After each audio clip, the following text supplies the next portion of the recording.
नमस्कार साथियों आपका रोजगार आईटीआई अवधेश में स्वागत है। साथियों आज की क्लास में हम बात करने वाले हैं ITI first year electrician trade theory. इसके पहले साथियों हमने जो है आपको एक क्लास कंप्लीट करा दिया है, उस क्लास को आप लोग देख लीजिएगा, प्लेलिस्ट में जो है क्लास पड़ी हुई है। तो साथियों यहाँ पर जो है मैं आपको जो है नीमी पैटर्न पे आधारित जितने भी प्रश्न है मेरे भाई एनसीईआरटी बोर्ड की तरफ से जो दिया गया पीडीएफ है उसको यहाँ पर मैं आपको हल करा रहा हूँ। उसके बाद आपको हम प्रीवियस ईयर का पेपर और साथ में जो इंपॉर्टेंट प्रश्न है मेरे भाई उसको भी आपको हल कराने वाले हैं। तो आइए साथियों क्लास को स्टार्ट करते हैं। और क्लास को स्टार्ट करने से पहले आपसे एक छोटा सा निवेदन रहेगा कि जो भी साथी चैनल पे पहली बार हो चैनल को सब्सक्राइब कर लीजिएगा, साथ में अपने मित्र यार दोस्त के पास क्लास को शेयर भी कर देना ताकि क्लास की इंफॉर्मेशन उन्हें मिल सके और अपना पढ़ाई कर सके। यहां पर देखिए साथियों पहला प्रश्न आपका यहां पर क्या कर रखा है कि इस सड़क सुरक्षा चिन्ह का क्या नाम है। यहां पर जो ये चित्र आपको दिखाया गया है इसको जो है पहचानना है, और ये जो है सुरक्षा चिन्ह है और ये कौन से सुरक्षा चिन्ह है इसी के बारे में जो है आपसे पूछ रखा है। तो यहां पर देखिए अगर मैं बात करूं साथियों, पहला कह रखा है कि आवश्यक चिन्ह, दूसरा कह रखा है कि सचेतक चिन्ह, अगला कह रखा है कि सूचनात्मक चिन्ह, अगला कह रखा है कि निषेध चिन्ह। तो अगर मैं बात करता हूं यहां पर, तो जैसे कि मैंने आपको पहले भी बताया था कि ये जो आपका यहां पर ये जो है स्टॉप का सिंबल है, आपने कभी कभी देखा होगा रोड के किनारे मेरे भाई इस तरीके का सिंबल आपको देखने को मिलता है, या किसी पार्क में आप जाएंगे तो वहां पर भी इस तरीके का सिंबल आपको देखने को मिलता है। तो ये जो आपका चिन्ह होता है ये जो है आवश्यक श्रेणी के अंतर्गत आता है। तो आंसर आपका यहां पर क्या बन जाएगा, ए बन जाएगा। बाकी आप सोच रहे होंगे कि यहाँ पर सूचनात्मक चिन्ह के बारे में मैंने आपको पहले भी बताया था कि जैसे डॉक्टर का सिंबल प्लस होता है ना, इस तरीके के जो सिंबल्स होते हैं है ना। निषेधक चिन्ह की अगर मैं बात करूं यहाँ पर जो है यहाँ पर पाबंदी की बात की जाती है, ठीक है। तो आंसर आपका यहाँ पर ए बन जाएगा। आइए अगले प्रश्न पे बात करते हैं। देखिए अगला प्रश्न आपका यहां पर क्या कर रखा है, अगला प्रश्न कर रखा है कि मूल श्रेणी में सचेतक चिन्ह के पश्च भाग का रंग क्या होता है। वेरी इंपॉर्टेंट प्रश्न है मेरे भाई आपकी परीक्षा के लिए। ये प्रश्न जो है मैं देख रहा हूं कि करीब 3 से 4 बार जो है रिपीट हो चुका है मेरे भाई। मूल श्रेणी में सचेतक चिन्ह के पश्च भाग का रंग कैसा होता है ये जो है आपसे पूछ रखा है। अगर मैं बात करूं नीला, श्वेत, पीला, हरा, तो जो है यहां पर जो पश्च भाग होता है इसका जो है पीले कलर का होता है। तो आंसर आपका यहां पर क्या, सी बन जाएगा। आइए अगले प्रश्न पे हम बात करते हैं। तो देखिए आपका अगला प्रश्न यहां पर क्या कर रखा है। और देखिए साथियों अगर आपको किसी भी प्रश्न को लेकर कोई डाउट होता है तो आप नीचे कमेंट बॉक्स में कमेंट कर दिया करिए, ठीक है, ताकि जब भी मैं नेक्स्ट क्लास लेके आऊं साथियों तो सबसे पहले उन्हीं प्रश्नों पे बात कर लूं। तो यहां पर देखिए अगला प्रश्न आपका कर रखा है कि विद्युत उपकरण में लगी अग्नि हेतु कौन सा अग्निशामक प्रयोग किया जाता है। विद्युत उपकरण में लगी अग्नि हेतु कौन सा अग्निशामक का प्रयोग किया जाता है। वेरी इंपॉर्टेंट प्रश्न है मेरे भाई, और आप लोगों को इसके बारे में अच्छे से जानकारी होगा अगर आप जो है क्लास लिए होंगे अपने कॉलेज में। तो यहां पर देखिए अगर मैं बात करूं, मैंने आपको पहले भी बताया था कि विद्युत में जो आग लगती है वह किस श्रेणी की आग होती है, यह भी आपको कमेंट बॉक्स में कमेंट करके बताना। तो ये श्रेणी डी के कैटेगरी में जो है आता है। लेकिन यहां पर उस आग को बुझाने के लिए हम किस अग्निशामक का प्रयोग करते हैं, तो यहां पर हम किसका उपयोग करते हैं, हेलान प्रकार का जो है उपयोग करते हैं, या झाग प्रकार का। तो झाग प्रकार का नहीं, हेलान प्रकार का हम करते हैं। और ध्यान रखिएगा जो हेलान होता है मेरे भाई इसमें जो है कार्बन टेट्रा क्लोराइड होता है, ठीक है, उसी के माध्यम से आग आपकी बुझाई जाती है। तो आंसर आपका यहां पर क्या, ए बन जाएगा। देखिए अगला प्रश्न आपका यहां पर क्या कर रखा है।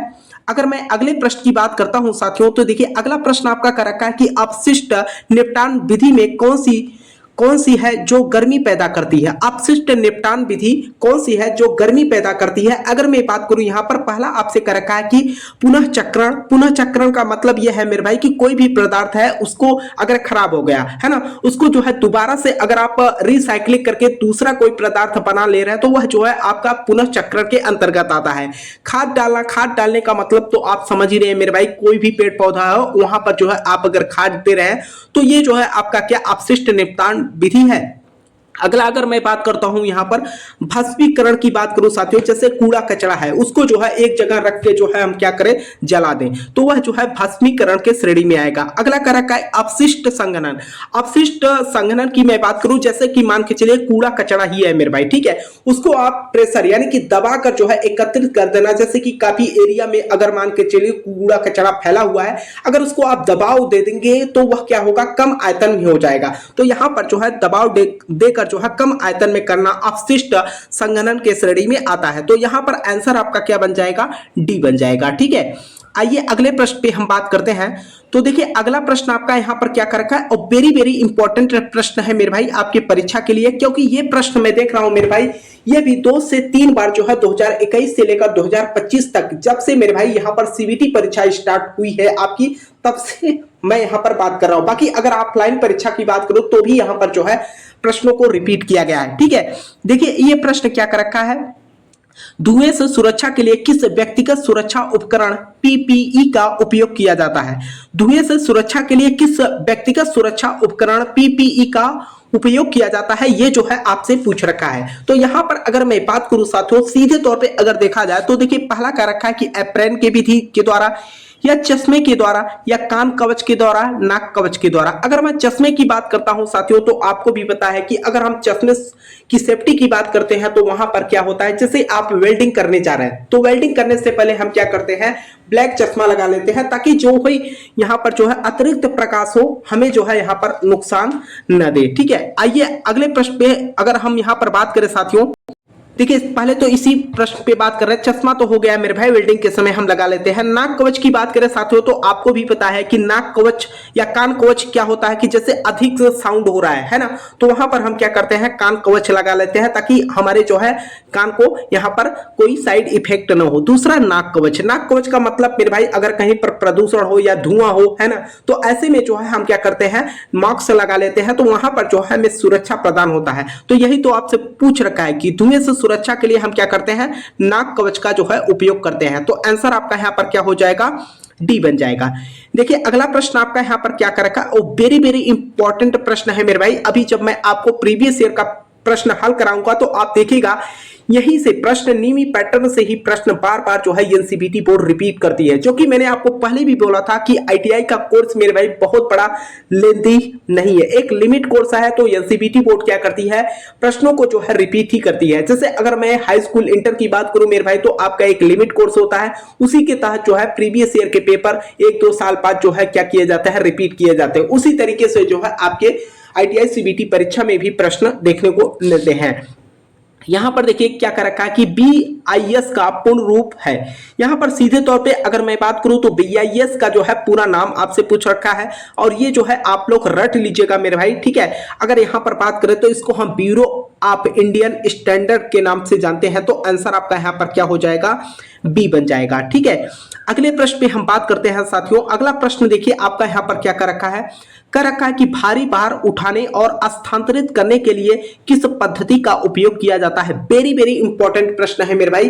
कर रखा है कि भारी भार उठाने और स्थानांतरित करने के लिए किस पद्धति का उपयोग किया जाता है। एग्जाम्पल के रूप में मेरे भाई आप समझने का प्रयास कीजिएगा। एग्जाम्पल के रूप में अगर मैं देखता हूं, आप लोग भी देखे होंगे मेरे भाई कि कभी कभी क्या होता है कि रोड पे जो है एक्सीडेंट हो जाता है, तो वहां पर जो हैवी और 4 व्हीलर होते हैं या जो गाड़ियां होती हैं, उनको हटाने के लिए हम वहां पर क्या करते हैं, देखते होंगे आप किसी यंत्र का उपयोग किया जाता है। उसी यंत्र के नाम आपको बताना है। अब यहां पर देखिए पहला कर रखा है कि बेंच का उपयोग। अगला ऑप्शन देखते हैं साथियों। देखिए अगला ऑप्शन आपका यहां पर कर रखा है क्रेन और स्विंग। जी हां, आपने देखा होगा मेरे भाई कि जब कहीं पर एक्सीडेंट होता है तो उस कार को हटाने के लिए हम वहां पर क्रेन का उपयोग करते हैं। तो आंसर आपका यहां पर क्या, बी बन जाएगा। कहने का मतलब भारी वाहनों को जो है हटाने के लिए, है ना, बहुत ही आसान तरीका होता है क्रेन। तो आंसर आपका यहां पर क्या, बी बन जाएगा। देखिए अगला प्रश्न आपका यहां पर क्या कर रखा है।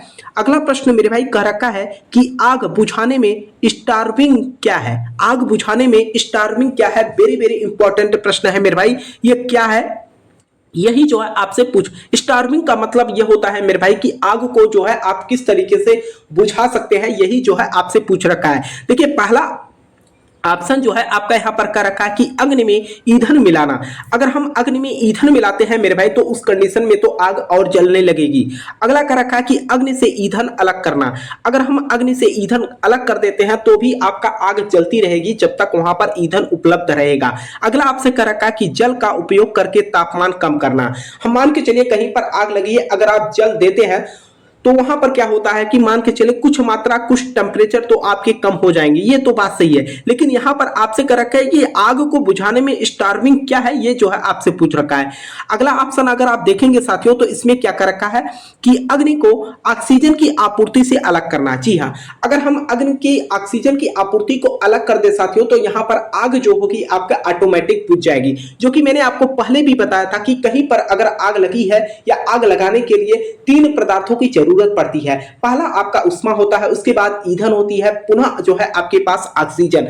अगर इन तीनों में से किसी एक को हम ब्रेक कर देंगे तो आग आपका वहां पर जो भी चल रहा है वह जो है बुझ जाएगा। तो आंसर आपका यहां पर क्या डी बन जाएगा। आइए अगले प्रश्न पे हम बात करते हैं। तो देखिए अगला प्रश्न आपका यहां पर क्या कर रखा है, कह रखा है कि पीपीई का नाम क्या है। वेरी वेरी इंपॉर्टेंट प्रश्न है मेरे भाई, और आप लोग जो है इसे अपने वर्कशॉप में देखा भी होगा कि ये कौन सा उपकरण है और ये जो है आपके सेफ्टी के लिए होता है। तो यहां पर कर रखा है कि पीपीई का नाम क्या है, ये जो है चित्र में जो दिखाया गया है। अगर यहां पर बात करें साथियों तो ये जो है आपका पहला कर रखा कि नाक कवच। नाक कवच क्या होता है उसके बारे में मैंने आपको बताया था साथियों कि जैसे कि धुएं से सुरक्षा या प्रदूषण की सुरक्षा के लिए हम क्या करते हैं, मास्क को लगा लेते हैं। सर का कवच का मतलब हेलमेट हो गया मेरे भाई। चेहरे का कवच का मतलब फेस, जैसे कि आपने देखा होगा क्रिकेट के समय जो है खिलाड़ी जो होते हैं हेलमेट जो पहनते हैं तो उसके सामने भी क्या लगा होता है, फेस को सुरक्षा करने के लिए जो है आपने देखा होगा कि लोहे का क्लैंप लगा होता है। ठीक है, आगे अगर मैं बात करूं तो यहां पर हाथ स्क्रीन, तो ये जो है आपका हैंड स्क्रीन होता है। वेल्डिंग करते समय जो है इसका हम उपयोग करते हैं। तो आंसर आपका यहां पर क्या डी बन जाएगा। देखिए अगला प्रश्न आपका यहां पर क्या कर रखा है। देखिए साथियों, अगर आपको किसी भी प्रश्न को लेकर कहीं पर कोई भी डाउट होता है तो आप नीचे कमेंट बॉक्स में जरूर कमेंट कीजिएगा, ताकि मैं आपको नेक्स्ट क्लास जब भी लेके आऊं साथियों, ठीक है, उसमें मैं आपको सबसे पहले जो आपके डाउट वाले प्रश्न है उन्हीं पे जो है बात कर लूं। तो यहां पर देखिए अगला प्रश्न आपका क्या कर रखा है कि अपशिष्ट निपटान विधि कौन सी है। अपशिष्ट निपटान विधि कौन सी है जो बहुत सारी ऊर्जा बचाती है। अपशिष्ट निपटान विधि कौन सी है जो बहुत सारी ऊर्जा बचाती है। तो यहां पर जो है अगर मैं बात करूं, पहला देखिए कह रखा कि जमीन में भरना। अब जमीन में भरने का मतलब यह है मेरे भाई कि अगर आप कहीं पर जमीन हो उसको गड्ढा बना लीजिए, उसके बाद जो अपशिष्ट पदार्थ है उसमें ले जाकर जो है दबा देना। अगला आपसे कह रखा है कि पुनः जो है चक्रण। अगर मैं पुनः चक्रण की बात करता हूं, यही तो कह रखा है अपशिष्ट निपटान विधि कौन सी है जो बहुत सारी ऊर्जा को बचाती है। कहने का मतलब कोई भी पदार्थ हो, जैसे एग्जाम्पल के रूप में आप समझने का प्रयास कीजिएगा। जैसे कि आप अपने व्यवहारिक जीवन में देखा होगा, जैसे आपने देखा होगा कि गांव में या कहीं पर भी कबाड़ी जो आते हैं वो क्या करते हैं, पुराने सामान को खरीदते हैं। अब ये जो पुराना सामान है ऐसा नहीं कि एकदम जो है रिजेक्ट हो चुका है, उसका जो है यहाँ से ले जाने के बाद पुनः जो है उसका क्या होता है, पुनः चक्रण किया जाता है, यानी कि रिसाइक्लिंग की जाती है। उसी पदार्थ को जो है रिसाइक्लिंग करके दूसरा पदार्थ बना लिया जाता है। तो यहां पर जो है ऊर्जा का जो है हम क्या कर रहे हैं, स्थानांतरण कर रहे हैं, न कि वह पदार्थ हमारा समाप्त हो जा रहा है। तो ऐसे में आंसर की बात करोगे तो यहां पर क्या बन जाएगा, बी बन जाएगा, रिसाइक्लिंग। ठीक है, अगले प्रश्न पे हम बात करते हैं साथियों। तो देखिए आपका अगला प्रश्न यहां पर क्या कर रखा है। अगला प्रश्न आपका यहां पर क्या कर रखा है, किस प्रकार के कृत्रिम श्वसन विधि का उपयोग उस पीड़ित के लिए करते हैं जिसकी छाती और पेट में चोट हो। वेरी वेरी इंपॉर्टेंट प्रश्न है मेरे भाई। आप लोगों ने जो है जो पहला चैप्टर है सुरक्षा एवं सावधानियां, वहीं से जो है ये प्रश्न बन रहा है। ठीक है, और सुरक्षा और सावधानियां की अगर आप बात करोगे मेरे भाई तो कम से कम आप लोगों की सीबीटी परीक्षा में आप देखिएगा तो करीब करीब अगर बात करें साथियों तो यहाँ पर जो है 3 से 4 प्रश्न जो है हर साल जो है पूछता है। कर रखा है कि किस प्रकार के कृत्रिम श्वसन विधि का उपयोग उस पीड़ित के लिए करते हैं जिसकी छाती और पेट में चोट हो। तो यहाँ पर सेपर विधि का, या मुंह में मुंह विधि द्वारा, मुंह से नाक विधि द्वारा, नेशनल की भुजा ऊपर पीछे दबाव विधि द्वारा। अगर मैं मुंह से मुंह की बात करूं तो साथियों जैसे आपने देखा होगा जब कभी भी ऑक्सीजन की कमी होती है किसी व्यक्ति को, है ना, उस समय अगर यहाँ पर ऑक्सीजन का प्रॉपर रूप से व्यवस्था नहीं है तो उस कंडीशन में जो है हम मुंह से मुंह क्या करते हैं, उनको ऑक्सीजन देने का प्रयास करते हैं। ठीक है, ऐसा अगला है कि मुंह से नाक विधि, है ना। तो यहाँ पर जो है अगर बात करें साथियों तो सीधे तौर पे जो है इसमें क्या हो जाएगा, नेशनल की भुजा ऊपर पीछे दबाव विधि के द्वारा जो है हम क्या करते हैं, ऐसे पीड़ित व्यक्ति को जो है कृत्रिम श्वास देते हैं। तो आंसर आपका यहाँ पर डी बन जाएगा। देखिए अगला प्रश्न आपका यहाँ पर क्या कर रखा है मेरे भाई, अगला प्रश्न आपसे कर रखा है कि किस प्रकार के व्यावसायिक स्वास्थ्य खतरे के कारण संक्रमण हो सकता है। किस प्रकार के व्यावसायिक स्वास्थ्य खतरे के कारण संक्रमण हो सकता है, ये जो है आपसे पूछ रखा है। अगर हम संक्रमण की बात करते हैं तो देखिए जैसे आपका पहला कर रखा है कि वैद्युत कुल मिलाकर नुकसान, जैसे कि मान के चलिए किसी को करंट लग गया तो यहाँ पर क्या ये संक्रमण से हो रहा है। अगर आप अगला ऑप्शन देखेंगे जैविक नुकसान, अगर मैं जैविक नुकसान की बात करता हूं साथियों, ठीक है, जो जीवन है उसमें जो है नुकसान हो रहा है। अब यहाँ पर जैसे आपने देखा होगा मेरे भाई कुछ समय पहले जैसे कि 2019 में जो कोविड-19 आया था मेरे भाई, ये जो है संक्रमण रोग था, एक दूसरे के छुआछूत से जो है क्या ये फैल रहा था। तो ये जो है आपके जैविक नुकसान के तहत आते हैं। अब यहाँ पर बात आती है कि ये जो है आपके संक्रमण रोग के अंतर्गत आते हैं। तो यहाँ पर अगर आप बात आंसर की करोगे तो आंसर आपका यहाँ पर क्या हो जाएगा, बी बन जाएगा। अगले प्रश्न पे अगर हम बात करें साथियों तो देखिए अगला प्रश्न आपका यहाँ पर क्या कर रखा है, कह रखा है कि इस औजार का क्या उपयोग है। जो औजार यहाँ पर आपको दिखाया गया है मेरे भाई, और इस औजार के बारे में आपको मैंने पहले ही क्लास में जो है एक प्रश्न आया था, उस प्रश्न को आपको मैंने हल कराया था। कह रखा है कि इस औजार का क्या उपयोग है, ये जो है आपसे पूछ रखा है। यहाँ पर अगर मैं बात करूं साथियों तो सीधे तौर पे देखिए कह रखे हैं कि गर्म पदार्थों को पकड़ने के लिए जो है हम इस औजार का उपयोग करते हैं। अगला कह रखा है साथियों, अगर बात करूं साथियों ये कौन सा उपकरण है, सबसे पहले तो उपकरण की बात करूं तो ये जो है आपका पेंसर है ना। और पेंसर का काम क्या होता है जो कि मैंने आपको बताया था। अब यहां पर देखिए तारों को काटने और मोड़ने के लिए जो है हम इसका उपयोग करते हैं। लकड़ी के कील निकालने के लिए जो है हम इसका उपयोग करते हैं। लकड़ी में जो कील धसे होते हैं उसको बाहर निकालने के लिए हम क्या करते हैं, पिंसर का उपयोग करते हैं। तो आंसर आपका यहाँ पर क्या, सी बन जाएगा। देखिए अगला प्रश्न साथियों आपका यहाँ पर क्या कर रखा है, अगर मैं अगले प्रश्न की बात करता हूं तो यहां पर कर रखा है कि दिल के दौरे से पीड़ित व्यक्ति को आप कैसे बचाएंगे। दिल के दौरे से पीड़ित व्यक्ति को आप कैसे बचाएंगे। अब आपके मन में सवाल चल रहा होगा कि ये सब प्रश्न क्यों आ रहे हैं आईटीआई की परीक्षा में। आपको मैं बता दूं साथियों, ये जो आप लोगों के यहाँ पर सुरक्षा एवं सावधानियां है, कहने का मतलब आप अपने वर्कशॉप में काम कर रहे हैं, अगर किसी व्यक्ति को मान के चलिए दिल का दौरा आ गया तो उस कंडीशन में आपको करना क्या चाहिए, बेसिक नॉलेज आपको होना चाहिए। इसीलिए जो है आपके सिलेबस में रखा गया है। यहाँ पर कर रखा है कि दिल के दौरे से पीड़ित व्यक्ति को आप कैसे बचाएंगे। रीढ़ की हड्डी में दर्द से या रीढ़ की हड्डी में जो है कैसे पहचानेंगे, ये जो है बात है।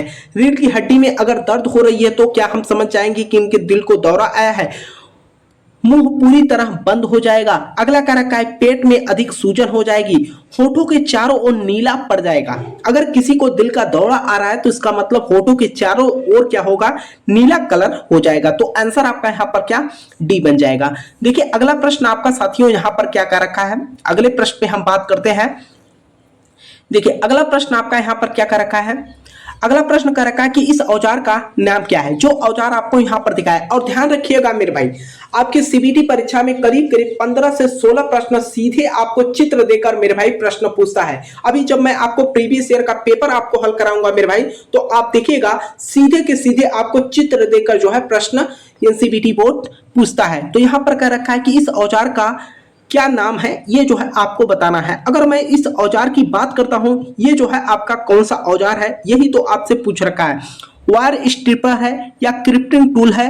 अगला कर रखा है कि यहाँ पर कॉम्बिनेशन प्लेयर है, ये जो है डायगोनल कटिंग प्लेयर्स है। ठीक है, ये जो है हम क्या करते हैं, वायर को काटने के लिए जो है हम इसका उपयोग करते हैं। तो आंसर आपका यहाँ पर डी बन जाएगा। देखिए अगला प्रश्न आपका यहाँ पर क्या कर रखा है, इस सुरक्षा चिन्ह का नाम क्या है। जो ये सुरक्षा चिन्ह आपको यहाँ पर दिखाया गया है, इसका जो है सीधे तौर पे आपसे नाम पूछ रखा है कि इसका जो है आप नाम बता दीजिए। अगर मैं बात करूं तो ये साथियों आपको देखकर ही समझ में आ रहा है, ये ग्लव्स है ना। और ये जो है किस श्रेणी में आता है, यही जो है आपको जो है बताना है।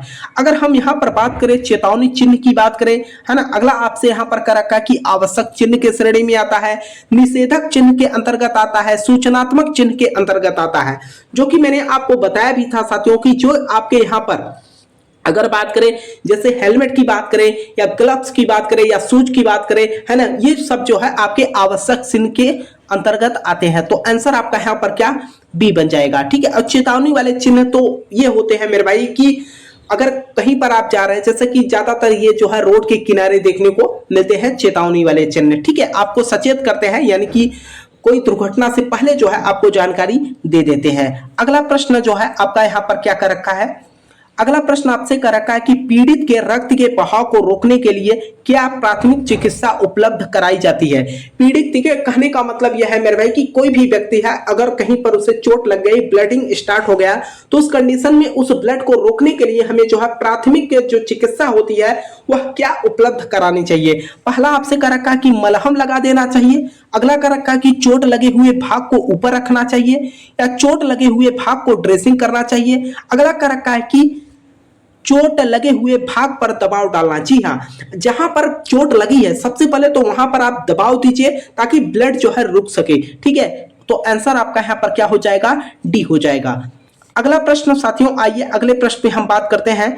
तो देखिए आपका अगला प्रश्न यहां पर क्या कर रखा है, अगले प्रश्न की बात करते हैं। तो कह रखा है कि पीड़ित को बचाने हेतु क्या तात्कालिक कदम उठाना चाहिए यदि वह अभी भी विद्युत शक्ति स्रोत के संपर्क में है। सीधे तौर पे अगर मैं इस प्रश्न की बात करूं साथियों, तो इनका कहना है कि कोई भी व्यक्ति है और वह विद्युत के संपर्क में आ गया है, तो ऐसे में जो है उसे आप कैसे बचाएंगे। तो यहां पर देखिए पहला कर रखा है कि हाथों द्वारा खींचे या धक्का देंगे। अगर आप हाथों या उसको जो है खींचने का प्रयास करेंगे तो आपको भी करंट लग जाएगा, तो ऐसा हम नहीं करेंगे। अगला कर रखा है कि अपने प्राधिकारी विद्युत झटके के बारे में जानकारी, कहने का मतलब उन्हें करंट लगी है और इसकी जानकारी हम ऊंचे वाले अधिकारी को देंगे, तो ऐसे कंडीशन में तब तक तो उस व्यक्ति की मृत्यु हो जाएगी, है ना, तो ऐसा भी नहीं करेंगे। अगला आपका यहां पर क्या कर रखा है कि किसी को उस व्यक्ति को छुड़ाने हेतु बुलाएंगे। कहने का मतलब अगर किसी व्यक्ति को जो है करंट लगा है, किसी दूसरे व्यक्ति को हम बुलाएंगे तो ये भी जो है गलत है ना। उसको बुलाने में जो है अगर टाइम लग गया तो उसकी जो है डेथ हो जाएगी। ऐसा तो नहीं है कि वह व्यक्ति आएगा तुरंत उनको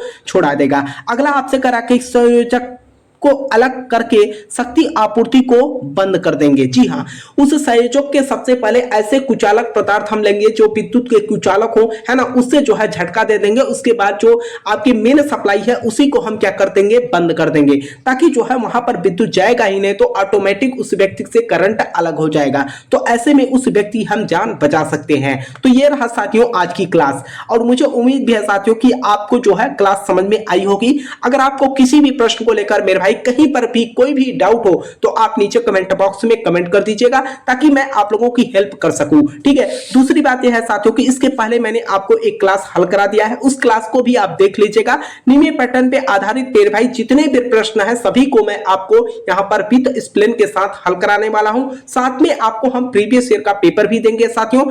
अगर आप लोग साथियों जो भी साथी हैं क्लास देखने के बाद आप लोग अपने मित्र यार, तो जो भी साथी आपके आईटीआई कर रहे हो उनके पास भी जो है क्लास को शेयर कर देना। और मैं आपसे ये भी कहना चाहूंगा साथियों कि अगर आप जो है क्लास को समझ में आया हो तो आप नीचे कमेंट बॉक्स में कमेंट करके जरूर बताना। ठीक है, तो साथियों तब तक के लिए आपसे हम मिलते हैं नेक्स्ट क्लास में। तब तक के लिए आप जय हिंद जय भारत।